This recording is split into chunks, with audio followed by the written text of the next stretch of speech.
cancer. Why is this foundation important to you?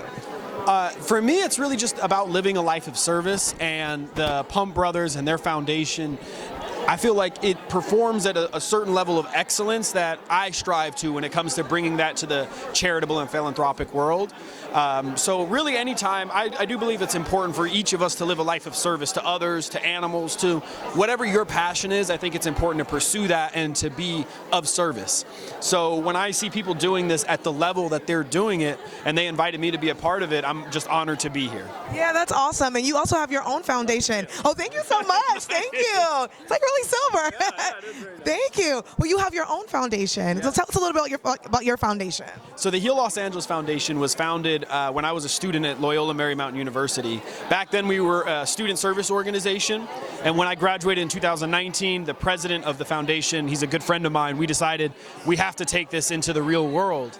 And we wanted to position ourselves to work with children so that we could do it in a hands-on manner. So the original basis for it is that I've been inspired by my father my whole life. Our foundation's president, John Mudo, he's been inspired by my father, and he never met him. And so we have that in common. And I had such a fortunate childhood with so many incredible experiences that made me who I am today.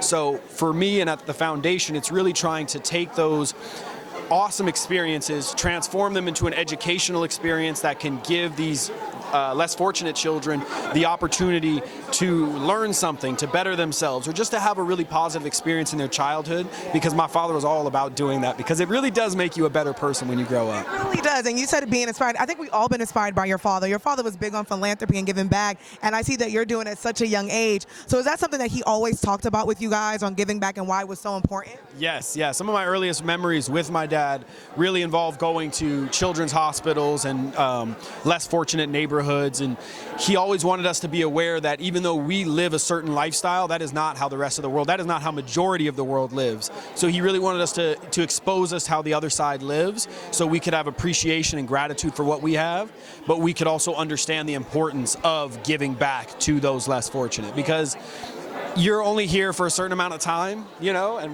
what matters is how you interact with people here. Yeah, your dad did such an amazing job. Now, I heard you mention it's the 40th anniversary of Thriller, which is crazy because it's one of the most important and popular albums. Are you still surprised at how the fans react to your dad and his music, even after so long? Oh yes, without a doubt. It's eye-opening. On a yearly basis, I'm learning more and just seeing the really large impact that my father had, not just on the music industry, but on the world as a whole. And it fills me with pride, a sense of joy, and just overall happiness. Yeah. Well, first of all, I just want to say I feel like your dad would definitely be proud. I love seeing you in this area. I love seeing you giving back. Like, I just feel like you're doing really great. So congratulations. Thank you. I really appreciate it. Thank you. Have a good night. Where is the buzz? Where is the buzz? You said was mine, oh mine.